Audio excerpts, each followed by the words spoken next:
नमस्कार, मैं हूं अंकुर त्यागी और आप देख रहे हैं दैनिक भास्कर। आज देश की वित्त मंत्री निर्मला सीतारमण ने यूनियन बजट पेश किया। इस बजट में आम लोगों के लिए क्या-क्या खास है, लोगों के जीवन पर इसका क्या असर होगा, आइए जानते हैं। वित्त मंत्री निर्मला सीतारमण ने आगामी वित्तीय वर्ष में टैक्स पेयर्स को बड़ी राहत दी है। उन्होंने ऐलान किया है कि नौकरी करने वाले लोगों को 12 लाख तक की इनकम पर कोई टैक्स नहीं देना होगा। सरकार अगले हफ्ते संसद में नया इनकम टैक्स बिल पेश करने जा रही है, जिसका मकसद पहले विश्वास, बाद में जांच की नीति को आगे बढ़ाना है। वित्त मंत्री निर्मला सीतारमण ने बताया कि इस बिल में करदाताओं को राहत देने और टैक्स प्रणाली को सरल बनाने के लिए बड़े बदलाव किए जाएंगे। वित्त मंत्री ने बजट में स्वास्थ्य क्षेत्र के लिए कई सौगात दी हैं। उन्होंने कैंसर से पीड़ित मरीजों को राहत देते हुए 36 गंभीर बीमारियों के लिए जीवन रक्षक दवाओं को बेसिक कस्टम ड्यूटी से छूट देने का ऐलान किया। साथ 6 जीवन रक्षक दवाओं को 5% अट्रैक्टिव कंसेशनल कस्टम ड्यूटी की लिस्ट में शामिल किया है। 27 अन्य दवाओं और 13 मरीज सहायता कार्यक्रमों को भी बेसिक कस्टम ड्यूटी से पूरी तरह से बाहर रखा गया है। यही नहीं, इस बजट में 200 कैंसर डे केयर केंद्र खोले जाने की घोषणा की गई है। भारत विश्व पर्यटन का केंद्र बनेगा। जी हाँ, वित्त मंत्री निर्मला सीतारमण ने केंद्रीय बजट में भारत को वैश्विक पर्यटन केंद्र बनाने की घोषणा की है। बजट में कहा गया है कि प्रतिष्ठित पर्यटन केंद्रों और आध्यात्मिक पर्यटन स्थलों के विकास पर ध्यान केंद्रित किया जाएगा। उन्होंने देश के शीर्ष 50 पर्यटन स्थलों को राज्यों के साथ साझेदारी में विकसित करने की बात कही है।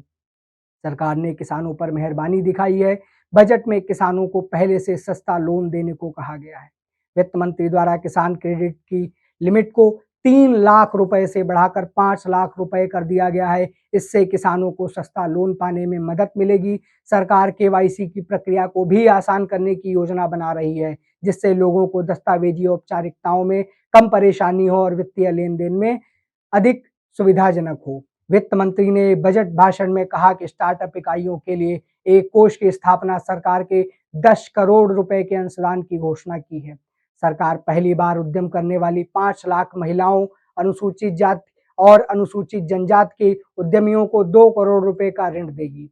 एजुकेशन सेक्टर को लेकर कई खास ऐलान किए गए हैं। वित्त मंत्री ने कहा है कि देश की प्राइमरी, माध्यमिक स्कूल और प्राथमिक स्वास्थ्य केंद्र ब्रॉडबैंड से जोड़े जाएंगे। कौशल प्रशिक्षण के लिए 5 उत्कृष्ट केंद्रों को खोलने का भी ऐलान किया गया है। 2014 के बाद खोले 5 आईआईटी में अतिरिक्त इंफ्रास्ट्रक्चर का विकास किया जाएगा। इससे 6500 और छात्रों को शिक्षा मिलेगी। सरकारी हॉस्टल और अन्य इंफ्रास्ट्रक्चर को भी बढ़ावा दिया जाएगा। आईआईटी पटना का विस्तार किया जाएगा। वित्त मंत्री ने अपने बजट के भाषण में कहा कि हम 6 अहम क्षेत्रों में बड़े सुधार करेंगे। इनमें टैक्स सिस्टम, शहरी विकास, खनन क्षेत्र, वित्तीय क्षेत्र, बिजली और ऊर्जा क्षेत्र और नियामक सुधार हैं।